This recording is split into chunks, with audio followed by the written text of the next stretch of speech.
주님께서 여러분과 함께 또한 사제의 영과 함께 루카가 전한 거룩한 복음입니다. 주님 영광 받으소서. 그때 예수님께서 다 말씀하시자 어떤 바리사이가 자기 집에서 식사하자고 그분을 초대하였다. 그리하여 예수님께서 그 집에 들어가시어 자리에 앉으셨다. 그런데 그 바리사이는 예수님께서 식사 전에 먼저 손을 씻지 않으시는 것을 보고 놀랐다. 그러자 주님께서 그에게 이르셨다. 정녕 너희 바리사이들은 잔과 접시의 겉은 깨끗이 하지만 너희의 속은 탐욕과 사악으로 가득하다. 어리석은 자들아, 겉을 만드신 분께서 속도 만들지 않으셨느냐? 속에 담긴 것으로 자선을 베풀어라. 그러면 모든 것이 깨끗해질 것이다. 주님의 말씀입니다. 그리스도님 참배합니다. 참여 주님. 참배주님. 오늘 복음은 사실 또 몇 번이나 강론을 했었습니다. 그래서 얼추 기억하시는 분들도 제가 이거 하면서 겉과 속, 야채와 과일 뭐 그런 비유도 설명을 드렸었고 그래서 몇 번씩이나 했어서 오늘은 또 뭔 새로운 이야기를 해볼까 고민이 좀 됐던 그런 복음인데 그냥 있는 그대로 설명하면 될 것 같습니다. 바리사이라고 하는 것은 이제 저번 성경 공부 때도 얼추 말씀을 드렸었는데 여러분들의 구약 성경에 이제 우리가 가진 구약 성경의 마지막 책은 마카베오서입니다. 마카베오서를 보게 되면 마카베오 망치라고 불리던 그 집안이 이스라엘 민족의 독립 운동을 펼칩니다. 그 당시에 이제 알렉산더 후로 그리스 제국이 이스라엘 지역, 팔레스타인 지역을 지배하고 있었고, 그래서 종교적인 어떤 박해가 일어났죠. 돼지고기를 먹게 하고, 율법책을 가지고 있으면 사형시키고, 그런 박해가 대대적으로 일어나게 됩니다. 그것이 마카베오서에 이제 기록되어 있고, 그 독립운동을, 전쟁을 벌이던 것이 또한 마카베오서에 기록되어 있습니다.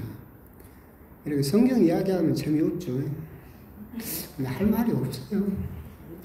그런데 이제 그때 그 마카베오 그 가문과 함께 독립전쟁을 할 때 아주 대대적으로 동조했던 집단이 있는데 그것을 이제 구약 성경에서는 하시딤이라고 부릅니다. 하시딤이라는 뜻은 경건하다라는 뜻입니다. 그래서 경건한 사람들, 율법을 철저하게 지키려고 하는 그 사람들이 그 독립전쟁에 함께 동조해서 그래서 한때는 안식일이 되면 적군이 쳐들어와도 반항을 하지 않았어요. 마카베오서는 보면 그렇거든요. 안식일에 싸울 수 없으니까 안식일에 그래서 가만히 사형 이렇게 집단 학살을 당하기도 하고 그래서 이제 그때부터 또 율법을 바꿔서 안식일에는 전쟁해도 죄가 안 된다 막 그런 식으로 율법이 고쳐지기도 하는데 그 정도로 아주 열심한 사람들 하시딤이 그 유대 전쟁에 함께 동조를 해서 잠깐 동안 유대 민족이 독립을 쟁취를 합니다. 그런데 그 자리를 다시 로마가 쳐들어와서 점령을 하게 되죠. 이 하시딤이 크게 세 개의 분파로 쪼개집니다. 그 후로 로마가 쳐들어오고 정복하고 막 그런 과정 중에서 가장 이제 첫 번째 우리가 기억할 수 있는 그 하시딤, 독립전쟁을 함께 했던 그 경건한 자들에서 크게 세 개의 파가 쪼개지는데 첫 번째가 사두가인입니다. 사두가인은 그러니까 구약 성경에 다윗의 대제사장이라고 나오는 차독이라는 사제가 있거든요. 그 차독의 후계자다. 지금은 차독이지만 옛날 공동번역에는 사독이었습니다.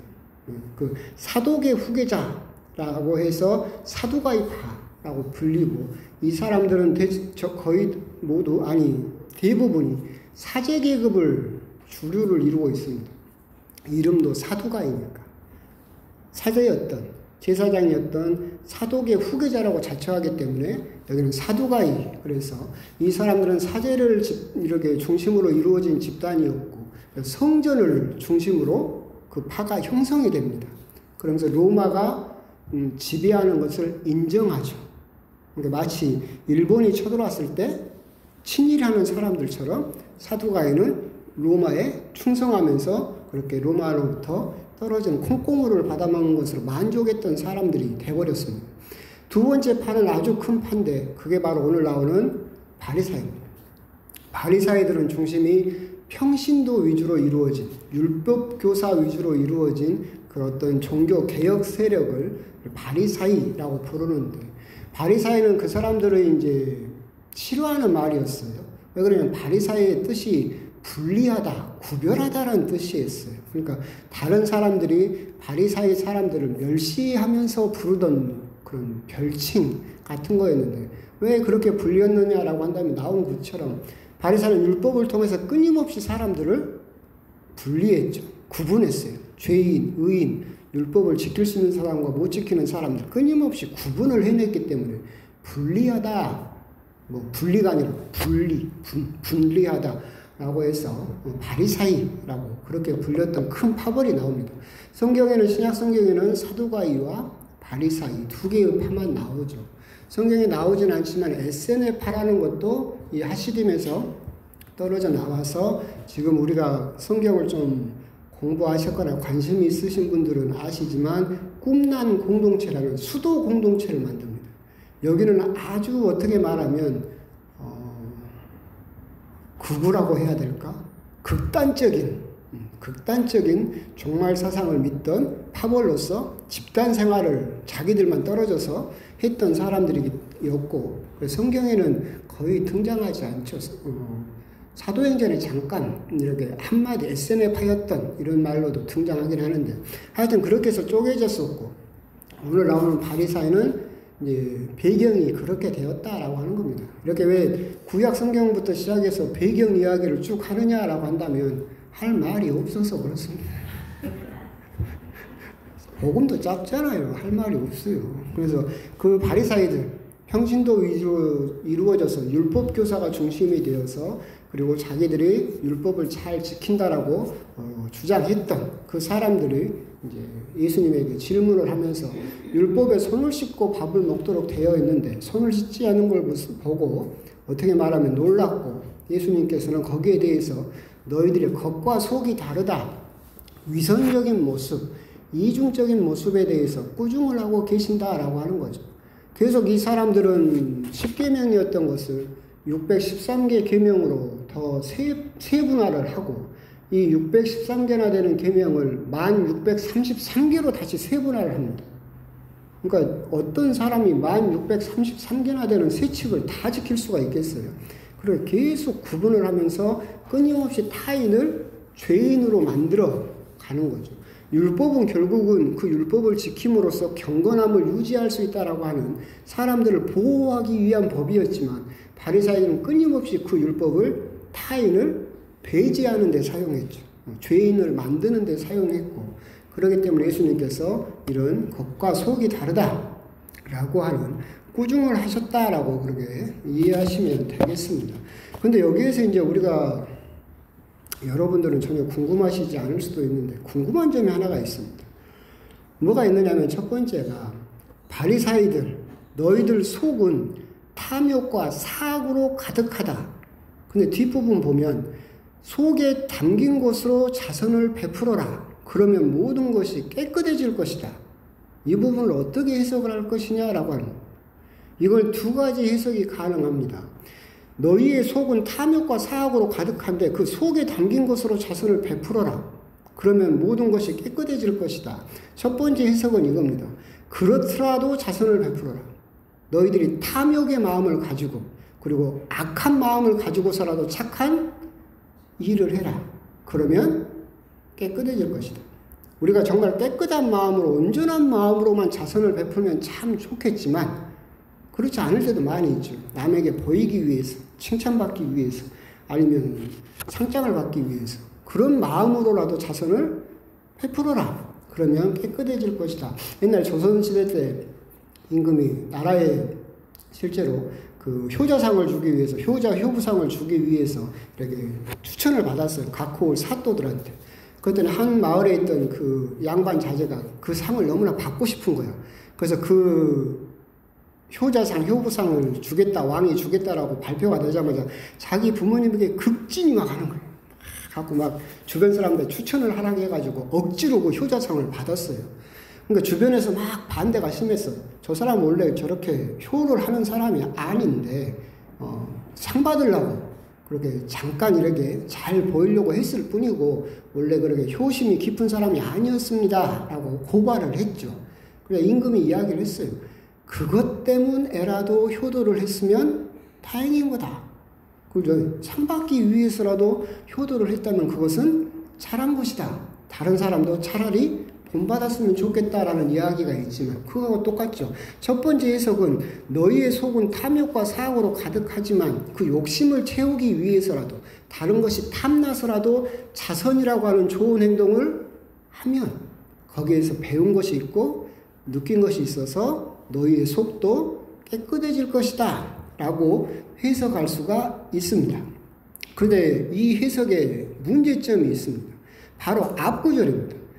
겉을 만드신 분께서 속도 만들지 않으셨느냐. 속에 담긴 것으로 자선을 베풀어라. 이렇게 되면 앞부분과 아까 방금 드린 해석과 맞지 않아져 버리죠. 그러니까 하느님께서 겉도 만드셨는데 너희의 속도 만들었다.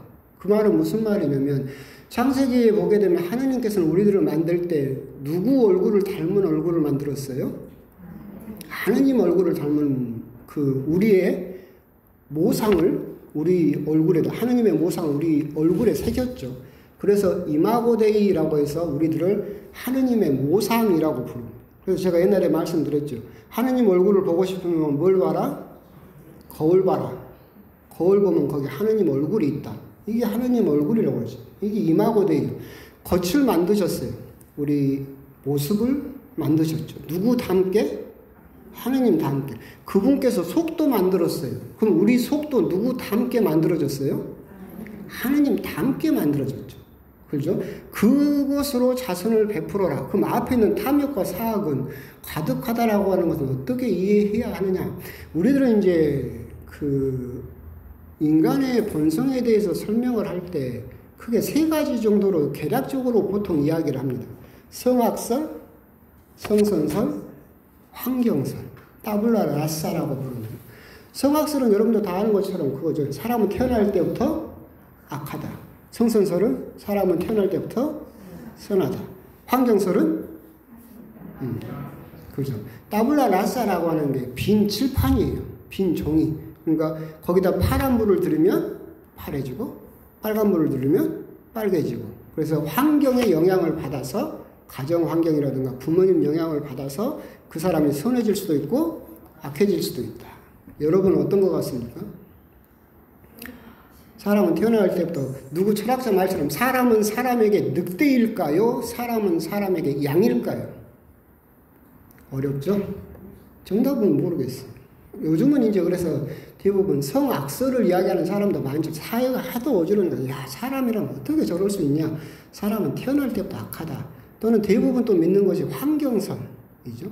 근데 오늘 여기에서 예수님께서 말씀하시는 것은 뭐예요? 성선설이죠. 겉을 만드신 분께서 속도 만들었어요.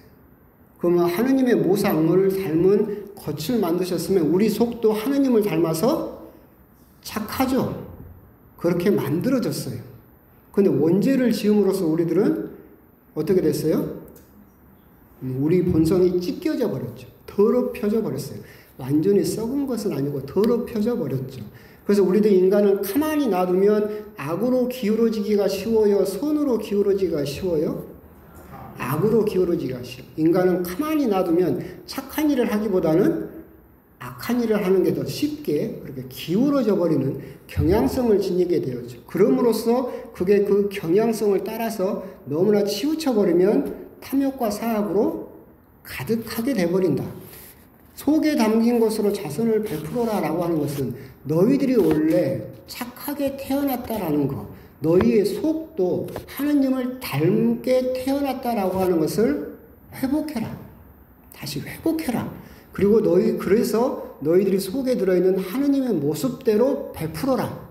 그러면 깨끗하게 될 것이다. 라는 두 가지 해석이 가능하다라고 하는 겁니다. 어떤 것이 맞는지 틀리는지는 모르겠어요. 여러분들이 받아들이시면 돼요. 하지만 이 네 구절, 39절부터 41절까지 세 가지 총 3절을 보면 두 가지 해석이 가능하다. 어떤 것이 더 맞는 것 같습니까?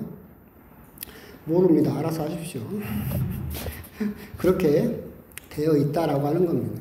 그러면서 그건 오늘 성경 복음에 대한 어떻게 보면 각주이고 해설일 수도 있겠고, 본론으로 들어가서 이제야 본론입니다.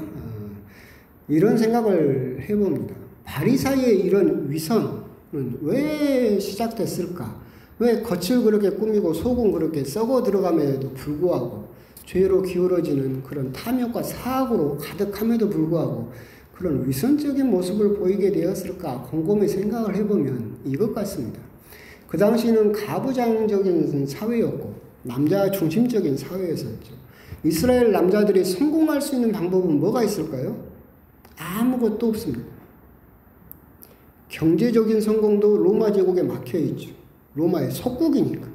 정치적인 성공도 안 됩니다. 속국에 있던 사람들이 로마의 원로원을 들어갈 수 있는 것도 아니죠. 군사적인 성공도 장군으로 출세하거나 아니면 어떤 지역을 정복하거나 이런 것도 안 됩니다. 결국은 이 사람들은 로마의 지배를 받으면서 결국 경제적으로도 정치적으로도 군사적으로도 그 어떤 성공도 할 수 없습니다. 모든 길이 다 막혀 있습니다. 하지만 사람은 끊임없이 위로 나아가고 싶어 하죠. 다른 사람보다 위로 올라가고 싶어 해요. 인정받고 싶죠. 그럼 이 모든 길이 막혔을 때 딱 한 가지 길이 뚫려 있습니다. 뭡니까? 종교적인 성공입니다. 그렇죠. 종교는 로마인들이 거기까지 손을 대지 않았으니까. 정치, 경제, 군사적으로 그 어떤 것도 성공할 수 없다라고 한다면 이제 이스라엘의 모든 남자들은 다 성공하기 위해서 어디에 몰립니까? 종교로 몰립니다. 종교에서 성공하는 것이 사람들이 가지고 있는 인정욕구, 성공욕구를 충족시켜 줄 수 있기 때문에 거기에 다 몰려들게 되었죠. 근데 문제는 여기서 발생합니다. 정치적, 군사적, 그리고 경제적인 성공은 사람들 눈에 보입니다. 경제적으로 성공한 사람들은 다 눈에 보이죠. 지금도 보이잖아요. 그래서 어떤 사람들은 내가 경제적으로 성공한 걸 막 보여주기 위해서 명품도 사고 외제차도 사고 막 삐까뻔쩍한 것들을 사잖아요. 그걸 보여줘요. 경제적으로 성공한 사람 눈에 보이죠. 정치적으로 성공한 사람 눈에 보입니까? 보이죠. 우리 이재명 대통령도 정치적으로 성공했잖아요. 눈에 보여요. 군사적으로 성공한 사람도 멀리 눈에 가시적으로 다 보입니다. 결과가 다 보이죠. 근데 종교적으로 성공한 것은 눈에 보입니까? 안 보이죠. 뒤에다 이렇게 후광을 비추고 다니지 않는 한 없죠. 그럼 내가 종교적으로 모든 성공이 종교적인 성공으로만 국한돼 버렸어요. 근데 여기에서 내가 정말로 성공했다는 것을 보여주려면 이제는 방법이 뭐밖에 없어요? 가시적으로 그걸 드러내야 돼요. 왜? 종교적인 성공은 내적인 것이고 영성적인 것이기 때문에 눈에 보이지가 않죠. 그럼 내가 성공했다는 것을 드러낼 방법이 없어요. 그래서 이 사람들이 그것을 드러내기 위해서 뭘 꾸미기 시작한 거예요? 겉을 꾸미기 시작했죠.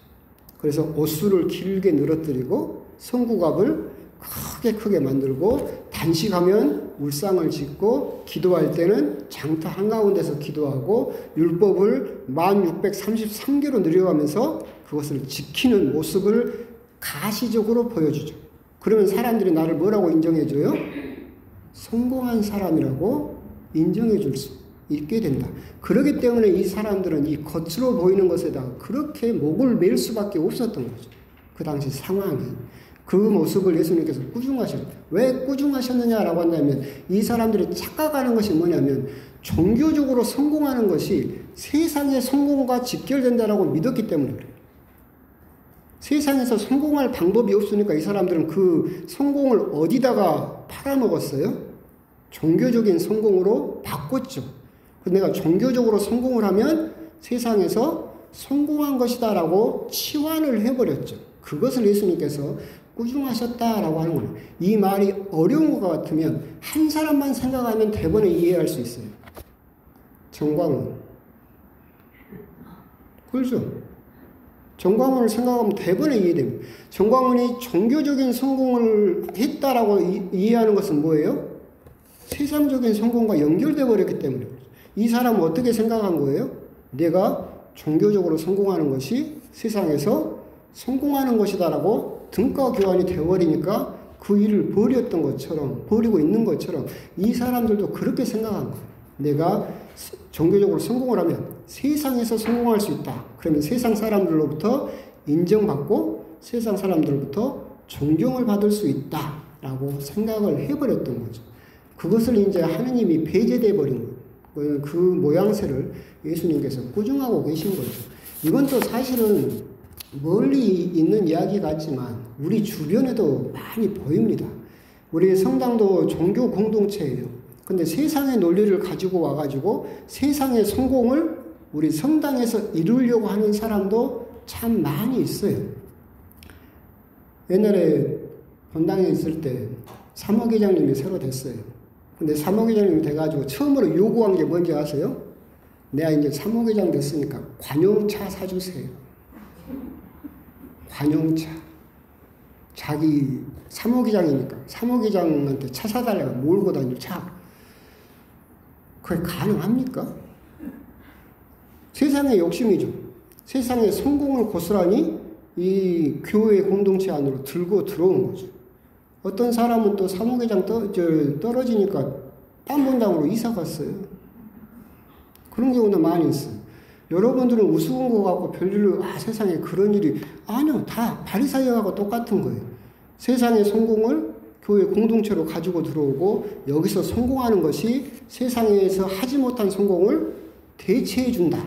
나를 충족시켜 준다라고 생각하는 것은 바리새인뿐만이 아니라 지금도 정광훈에게 일어나고 있는 일이고 우리 주변에서도 빈번하게 일어나고 있는 일이다. 그것을 우리들은 경계할 필요가 있다. 우리 역시도 내가 무슨 단체장이나 뭔가를 이렇게 하고 싶었는데 나 말고 다른 사람이 됐어요. 그럼 우리들은 진심으로 축하를 해줍니까? 질투합니까? 저 사람보다 내가 훨씬 잘할 것 같은데 어떻게 저런 사람이 됐을까라고 생각하는 경우도 있을 수 있다. 그건 역시도 우리가 똑같은 그 욕심이 내 안으로 들어와 버렸기 때문에 그런 생각을 할 수도 있는 것이다 라고 하는 겁니다. 그래서 오늘 복음에서 겉과 속에 대해서 곰곰이 묵상을 할 때 결국 바리새인들이 예수님께 꾸중을 들었던 것은 세상에서 이루지 못한 그 욕망, 성공하고 싶다는 욕망을 고스란히 교회 공동체, 종교 공동체로 가지고 들어와서 그걸 드러내기 위해서 겉을 꾸며내던 그 모습, 그것을 꾸중하셨던 것이었고 그것은 버젓이 지금 우리에게도 또 우리 주변에서도 일어날 수 있는 일이다라고 하는 것. 혹시 나에게는 그런 모습이 혹시 있지 않을까? 그런 부분에 대해서 겉과 속에 대해서 또 한번 곰곰이 묵상을 해보셨으면 좋겠습니다. 아멘.